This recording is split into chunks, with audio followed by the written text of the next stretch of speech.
విచిత్రాల నిధి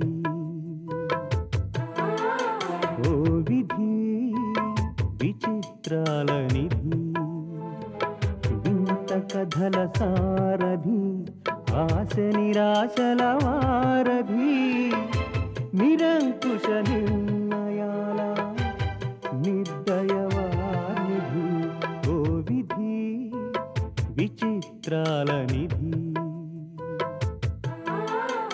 ఓ విధి విచిత్రాల నిధి.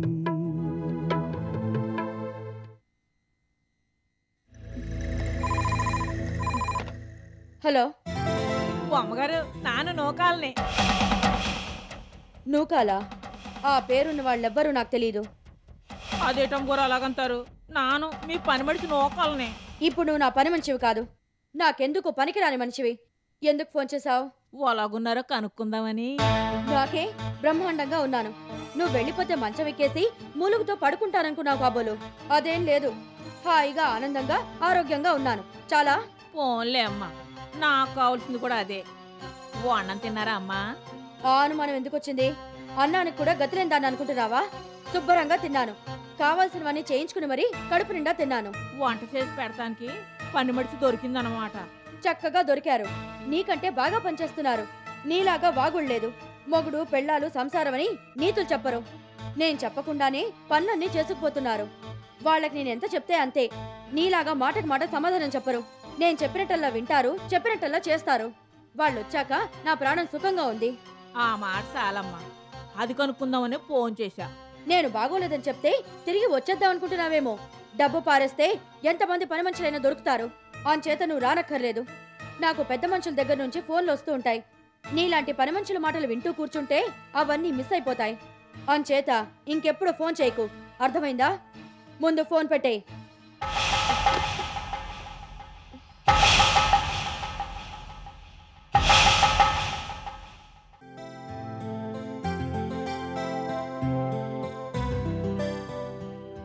నూకాలు, మీ అమ్మగారిని వదిలేసి వచ్చేసావు.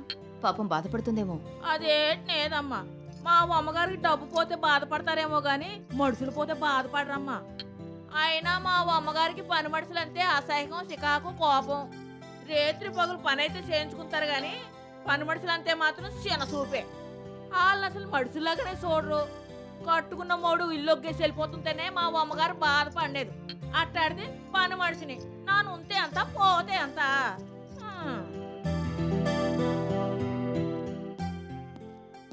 నానమ్మా, మన ఫ్యాక్టరీలో మొన్న యాక్సిడెంట్ అయ్యి మెకానిక్ చనిపోయాడే, అతని భార్య పిల్లలు వచ్చారు.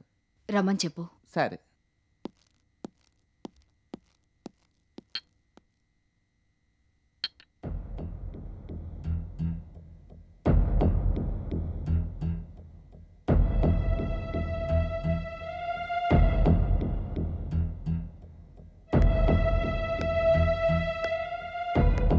రండమ్మా.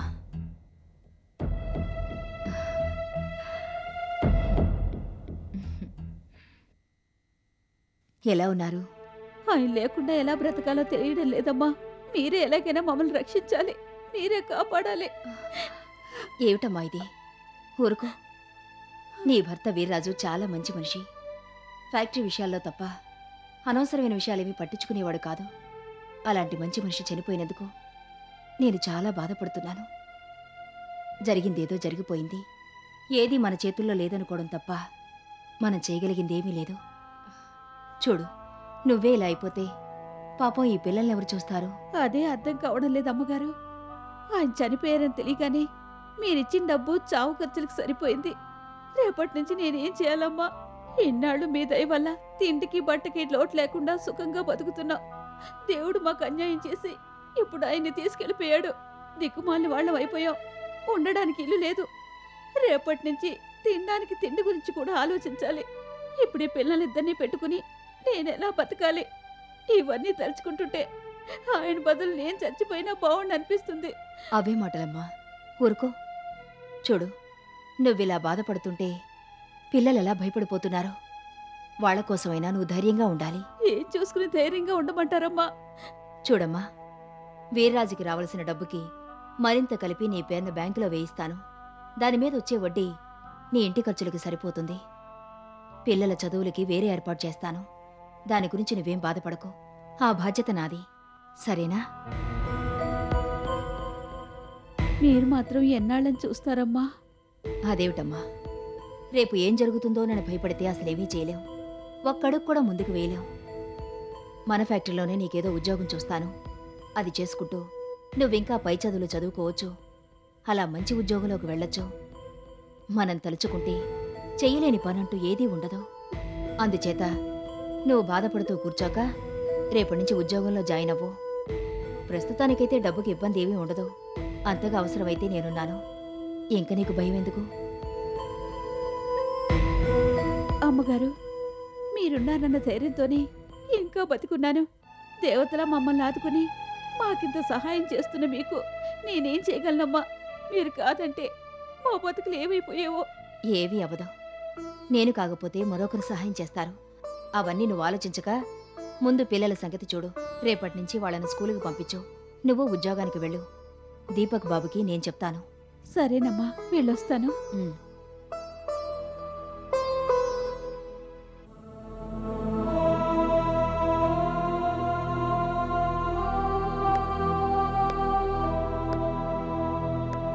ఓ అమ్మగారు, ఏమిటి నువ్వు కాలు? బతుకున్న ఓళ్ళనే ఎవరు గుర్తెట్టుకోడు. అలాంటిది చచ్చిపోయిన మనిషిని గుర్తెట్టుకొని ఆ కుటుంబానికి నానున్నానని ధైర్యం చెప్తూ ఎంత సాయం చేస్తున్నారే. దాందే ఉంది నువ్వు కాలు. నా కోసం రాత్రింబవళ్ళు కష్టపడి పనిచేసిన మనిషి గురించి నేను ఆలోచించకపోతే ఎలా? ఈ మాత్రం సహాయం ఎవరైనా చేస్తారు. చెయ్యరమ్మా, ఎవరు సాయం చేయరు. ఇదే మా అమ్మగారు అయితే సాయం చేయకపోగా మీ ఆయన ముందుగా నాకు చెప్పి చచ్చిపోలేదు. అలా చెప్పా పెట్టకుండా చచ్చిపోవడం వల్ల పని ఆగిపోయి చాలా నష్టం జరిగింది. ఆ డబ్బే వదిలేస్తారు. ముందు అది అట్టుకురా అని తన్ని తగిలేసేవారు. అందరినీ కట్టపెట్టడమే నా పని అని మా అమ్మగారు అనుకుంటారు. అందరి కట్టాలు నాయేననుకొని తమరు సాయం చేస్తుంటారు. అదేనమ్మా తమకి మా అమ్మగారికి ఉన్న తేడా. ఇంత మంచి మనసున్న తమకి చేతులెత్తి దండం పెట్టకుండా ఉండలేకపోతున్నానమ్మా. తమరు 10 కాలాల పాటు చల్లగా ఉండాలమ్మా, చల్లగా ఉండాలి.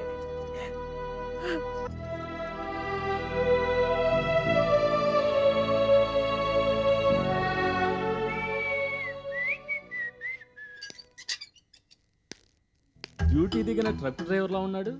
వీడెవడు? హౌస్ ఓనర్గాడా? భార్గవికి లేనేసి పెళ్లి చేసుకుందాం అనుకుంటున్న ముసలి గ్లామర్ కింగ్ వీడే అనుకుంటాను. కరెక్ట్గా పెళ్లి పాయింట్ మీద వీడిని ఒక నొక్కితే 1 నెల రోజుల పాటు మందుకు ప్రాబ్లం ఉండదు. ముందు ఈ ముసలాన్ని ముగ్గులోకి దించాలి. నమస్కారం అండి. నమస్కారం నమస్కారం. ఇంట్లో ఎవరూ లేరా? లేరు, గుడికెళ్ళారనుకుంటాను. అలాగా, అయితే మళ్ళీ వస్తాను. రండి సార్, 5 నిమిషాలు వచ్చేస్తారు సార్. మళ్ళీ వస్తానన్నాగా. పర్వాలేదు, వచ్చేస్తారు. రండి సార్, రండి సార్. మీరు ఎవరి కోసం వచ్చారో నాకు తెలుసులేండి. ఎందుకలా కంగారు పడిపోతున్నారు? మీరు భార్గవి కోసం వచ్చారు. భార్గవి అంటే ఉన్న పళ్ళంగా తాళి కట్టడానికి రెడీగా ఉన్నారు. కరెక్టేనా? ఇవన్నీ మీకెలా తెలుసు? నాకు కాలజ్ఞానం ఉందిలేండి. మీరు కోరుకున్నట్టుగానే భార్గవ్తో మీ పెళ్ళి అవుతుంది. ఇందులో సందేహం ఏమీ లేదు. నిజమా బాబు? ఇంతకీ తమరెవరు? నేనా? నా పేరు ABCDEFGH రమణారావు. ఆ ముందుదంతా ఇంటి పేరా? కాదు, ఏ ఒక్కటే ఇంటి పేరు. పూర్తి పేరు చెప్పాలంటే అలగా బాలచంద్ర ధ్యాన ఈశ్వర పలుగుణ గౌరీ హనుమాన్ రమణారావు. మీలాగే మీ పేరు కూడా గొప్పగా ఉంది. కానీ మీ పేరే బాగలేదు. ముత్యాలరావు అంటే 3 పిల్లల తండ్రి అనుకుంటారు. ముందు ఆ పేరు మార్చుకోండి. రేపు పెళ్ళయ్యాక భార్గవి మిమ్మల్ని ప్రేమగా పిలవాలంటే ఏమని పిలుస్తుంది? ముత్యం అని పిలిచినా, ముత్యాలం అని పిలిచినా అదేదో పని మనిషి పేర్లా ఉంటుంది. అవునా? కరెక్టే సుమి. అందుకే ఏ మధుకరనో మార్చుకున్నారనుకోండి, భార్గవి మిమ్మల్ని మధు మధు అనో కర్ అనో సింపుల్ గా పిలుస్తుంది. మీరేమో బారు బారు అని పిలుస్తారు. ఇక లవ్వే లవ్. దాందే ఉంది బాబు. భార్గవి కోసం పేరే కాదు, ఏమైనా మార్చేస్తాను. ఆ మాట అన్నారు, బాగుంది. మరో పాయింట్, భార్గవి మిమ్మల్ని లవ్ చేయాలంటే ఆ. ఆ అమ్మాయికి మీరు ముసలాడనే ఫీలింగ్ రాకుండా ఆ, గెటప్ సెటప్ కూడా మార్చేయాలి. మీరేం చేయమన్నా చేస్తాను, చెప్పండి. ఎలాగోలా భార్గవితో నా పెళ్ళయ్యేలా చూడండి. మీ రుణం ఉంచుకోను. మాట మీద నిలబడతారా? ఎంత మాట, తప్పకుండా నిలబడతాను. అయితే ఈ విషయంలో మీరు కాంప్రమైజేషన్కి వచ్చేస్తే విత్ ఇన్ 1 వీక్ లో వెడ్డింగ్ కార్డ్స్ కొట్టించేసి వరల్డ్ కప్ లెవెల్లో మీ పెళ్లి దగ్గరుండి జరిపించేస్తాను. ఆ తర్వాత మీరు ఎంత హాయి ఈ రేయి అంటూ పాడుకోవడమే. నువ్వు ఇలా చెప్తూ ఉంటే నా మనసు ఏదేదో అయిపోతోంది. కాంప్రమైజ్కి రావడం కాదు, అవసరమైతే నీ కాళ్ళు కూడా పట్టుకుంటాను. ఎలాగైనా ఈ పెళ్ళయ్యేలా చూడండి. భార్గవి లేని నా బతుకు శూన్యం, భార్గవి లేని నా బతుకు వ్యర్థం. కవిత్వం దాకా వచ్చిందంటే భార్గవి ప్రేమలో పీకల దాకా కూరుకుపోయారు అన్నమాట. ఈ పెళ్ళి అవుద్ది, కాకపోతే కొంచెం ఖర్చు అవుద్ది. ఎంతైనా అవని, ఈ పెళ్లి మాత్రం జరగాలి. అవుతుంది, తప్పకుండా అవుతుంది. కాకపోతే ముత్యాలరావు ముసలి ప్రేమ అని మీ కథ తెలిస్తే విత్ ఇన్ 1 వీక్ లో మీకు వెడ్డింగ్ కార్డ్స్ రెడీ. మరైతే నా ప్రేమ కథ చెప్పమంటారా? అనగనగా ఓ ముత్యాలరావు అని స్టార్ట్ చేస్తారేంటి కొంపదీసి? ఇలాంటి విషయాలు ఎక్కడ పడితే అక్కడ మాట్లాడకూడదు. సినిమా వాళ్ళు సాంగ్స్ విదేశాల్లో ఎందుకు తీస్తారు? ఫైట్స్ అట్టడక్కులు, ఖాళీ డ్రమ్ములు, పాత టైర్ల మధ్య ఎందుకు తీస్తారు? ప్రతిదానికి ఓ పద్ధతి ఉంటుంది కాబట్టే తీస్తారు. అంచేత మనం బయట ఎక్కడన్నా మాట్లాడుకోవడం బెటర్. అలాగే, దానికే ఎంచక్కా మనిద్దరం బార్లో కూర్చుని మందు కొడుతూ మనసు విప్పి మాట్లాడుకుందాం. వారా? నోనో, అలాంటి చిల్లర్ ప్లేసెస్కి నేను రాను. జనరల్గా నేను ఆఫీసర్స్ క్లబ్లో తప్ప తాగను. బాబాబు, ఈ ఒక్కసారికి నా మీద దయించి రండి. మీరు కాదంటే నా పెళ్లి ఆగిపోతుంది, నా బతుకు నాశనం అయిపోతుంది. ఓకే ఓకే, మీరు మరీ అంత బతిలాడుతున్నారు కాబట్టి వస్తాను. చలో ఏకు బార్కి ముచ్చాలరావు పెళ్ళికి. చెప్పండి రమణారావు గారు, ఏం తీసుకుంటారు? బీర్, బ్రాందీ, విస్కీ, జిన్ను, రమ్ము ఏం తీసుకుంటారో చెప్పండి. అన్నీ కలిపి తీసుకోమన్నా తీసుకుంటాను. ఏదో ఒకటి చెప్పండి. అయితే రమ్ తీసుకుందామా? రంజుగా ఉంటుంది. మీ ఇష్టం. స్మాల్ పెగ్తో మొదలెడదామా? ఉగ్గుపాల్లాగా ఇంకా పెగ్గలేంటండి, ఫుల్ బాటిల్ తీసుకుందాం, అలా పడి ఉంటుంది. మరి తినడానికి చిప్స్, చికెను? Anything okay.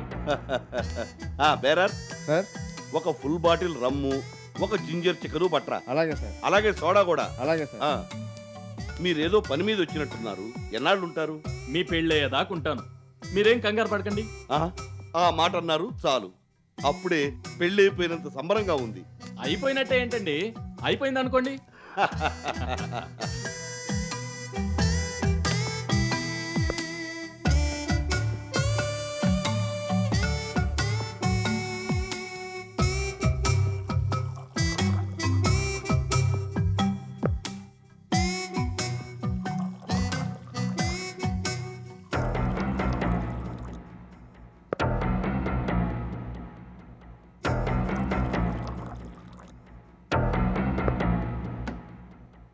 మీ దాంపత్య జీవితం హాయిగా ఆనందంగా ఉండాలని కోరుకుంటూ చేర్. Cheers.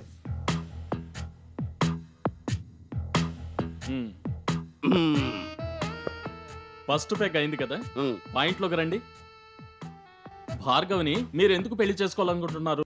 రమణారావు గారు, బీరెందుకు తాగుతారు, బీడీలు ఎందుకు కాలుస్తారు అంటే ఏం సమాధానం చెప్పగలం? ఇది అంతే. భార్గవిని చూడగానే మొదటి చూపులోనే మనసు పారేసుకున్నాను. మా ఇద్దరిది ఎన్నెన్నో జన్మల బంధం అనుకుంటాను. భార్గవిని చూస్తే నా గుండె దడదడలాడుతూ పనిచేస్తున్నట్టు అనిపిస్తుంది. ఒక్కరోజు చూడకపోయినా గుండె ఆగిపోయినట్టు అనిపిస్తుంది. కళ్ళు తెరిచినా భార్గవే, మూసినా భార్గవే. కడుపు నిండా తిండి లేదు, కంటి నిండా కురుకు లేదు. భార్గవి నా కోసమే పుట్టిందేమో అనిపిస్తుంది. మిమ్మల్ని చూస్తే జాలేస్తుంది ముత్యాలరావు గారు. ఇంత ప్రేమని ఇన్నాళ్ళు సేఫ్టీ లాకర్లో దాచుకున్నట్టు దాచుకున్నారా? భార్గవికి చెప్పలేకపోయారా? చెప్తే కాదంటుందేమోనని భయం. భార్గవి నాలో మంచి మనిషిని చూస్తుందే తప్ప మంచి భర్తను చూడడం లేదు. అదే నా బెంగ. భార్గవి కాదంటే నాకు బతుకు లేదు. ఊరుకోండి, చూస్తుంటే భార్గవి మీద బెంగతో మీరు పోయేలా ఉన్నారు. దేనికైనా టైం రావాలి ముత్యాలరావు గారు. ఇప్పుడు ఆ టైం వచ్చేసింది. భార్గవికి నేనంటే గౌరవం, భయము, భక్తి అన్నీ ఉన్నాయి. ఇప్పటికీ నేనెంత చెబితే అంత. నువ్వు ముత్యాలరావు గారిని పెళ్లి చేసుకోవాలి అని నేను ఒక్క మాట అంటే చాలు వెంటనే ఒప్పేసుకుంటుంది. అంచేత భార్గవిని పెళ్లి కొప్పించే బాధ్యత నాది. ఒప్పుకుంటే అదృష్టవంతుణ్ణే.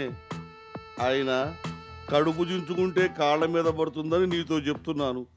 ఆఖరికి కోర్టులో వ్యభిచారిణిగా నిలబడ్డా కూడా పెళ్లి చేసుకోవడానికి సిద్ధపడుతున్నాను అంటే నేను భార్గవిని ఎంతగా కావాలనుకుంటున్నానో అర్థం చేసుకోండి. ఏంటి, భార్గవి వ్యభిచారిణిగా కోర్టులో నిలబడిందా? అవును, మీకు తెలియదనుకుంటాను. మొన్నే ఆ రాత్రి పోలీసులకు దొరికింది. ఎలాగో తప్పించుకొని బయటపడింది. మీ ప్రేమ కథలో ఇంత మంచి ట్విస్ట్ ఉందని ఇంతవరకు చెప్పలేదే? భార్గవితో మీ పెళ్ళి అవ్వడానికి ఈ ఒక్క పాయింట్ చాలు. నిజమా? 100%. ఎలాగన్నది చెప్పను, చేసి చూపిస్తాను. కాకపోతే ఓ 10,000 ఖర్చు అవుతుంది. అది నాకు ఇచ్చుకోండి. భార్గవి చిటికిన వేలు పట్టుకోండి. ఒరే ఏబిసిడి, 10,000 ఏంట్రా? నీకు ఎంత కావాలంటే అంత ఇస్తానురా. ఒరే ఒరే, ముందా పిల్లతో నా పెళ్ళయ్యేలా చూడరా. చూస్తున్నా ముసలి. భార్గవి మనసు మార్చేసో ఇరిచేసో నీతో పెళ్ళయ్యేలా చూస్తాను రా. రే ముసలి, నీకు పోయే కాలం, సారీ, పెళ్లి కాలం వచ్చేసిందిరా. ఇంకెందుకు ఇక్కడ, పోదాం పద. పదరా. అయితే ఫైనల్గా డాక్టర్లు ఏం చెప్పారు? ఇన్నాళ్ళు ఆ టెస్టులు ఈ టెస్టులు చేసి ఇప్పుడు హైదరాబాద్ తీసుకెళ్లి ట్రీట్మెంట్ చేయిస్తే తప్ప ఫలితం ఉండదంటున్నారు. ఏ, ఇక్కడ సూపర్ స్పెషాలిటీ హాస్పిటల్స్ ఉన్నాయి కదా, ఇక్కడ ట్రీట్మెంట్ చేస్తే కుదరదా? కుదరదని చెప్పేశారు. అంచేత హైదరాబాద్ తీసుకెళ్ళక తప్పదు. ఆ ఊళ్ళో ఉంటూ వైద్యం చేయించడం అంటే దానికి ఎంత ఖర్చు అవుతుందో తెలుసా? అంత శక్తి నీకుందా? మనకొచ్చే జబ్బులు మన దగ్గరున్న డబ్బు చూసుకుని రావు కదే. వచ్చాక ఎంత ఖర్చైనా భరించక తప్పదు. నీకు చూస్తే జీతం తప్ప మరో ఆధారం లేదు. అలాంటప్పుడు ఏ ధైర్యం చూసుకుని హైదరాబాద్ వెళ్ళటానికి సిద్ధపడ్డావు? నాకున్న ధైర్యం వల్ల మనోధైర్యమే. అది నిన్న అక్కడ తీసుకువెళ్ళటం వరకు పనికొస్తుంది. కానీ నీ మనోధైర్యం హాస్పిటల్ బిల్లు కట్టలేదుగా. కావచ్చు. అక్కడికి వెళ్ళాక నాకు ఎవరు అపకారం చేస్తారో ఎవరు ఉపకారం చేస్తారో ఆలోచించుకునే పరిస్థితుల్లో లేనిప్పుడు. నీకు ఆ ఊరితోనే సంబంధం లేదు. అలాంటప్పుడు అక్కడ నీకు సాయం చేసే వాళ్ళు మాత్రం ఎవరుంటారు? ఏమో, ఆ భగవంతుడాడే వింత నాటకంలో ఊపిరిలో ఊపిరిగా ఉన్న వాళ్ళని విడదీస్తాడు, ఊహకందని వాళ్ళని జత చేస్తాడంటారు కదా. చూద్దాం. ఉన్నవాళ్ళు విడిపోకపోయినా కొత్త వాళ్ళెవరు జతపడతారో ఇప్పుడే చెప్పలేం కదా. మనకిక్కడ పరిచయం అయిన దగ్గర నుంచి నిన్ను క్లోజ్గా చూస్తున్న ఫ్రెండ్గా నాకొకటి అనిపిస్తుంది కావేరి. ఏంటి? కొంతమంది ఎక్కడో పుడతారు, మరెక్కడో పెరుగుతారు. తర్వాత కాలం చేతిలో కీలుబొమ్మలుగా మారి ఎక్కడికెక్కడికో పరుగులు తీస్తుంటారు. నువ్వు చెప్పే మాట మనుషుల కన్నా నదులకే ఎక్కువగా వర్తిస్తుంది నీలిమ. నా పేరు కావేరి అంటే నేను ఓ నదినే కదా.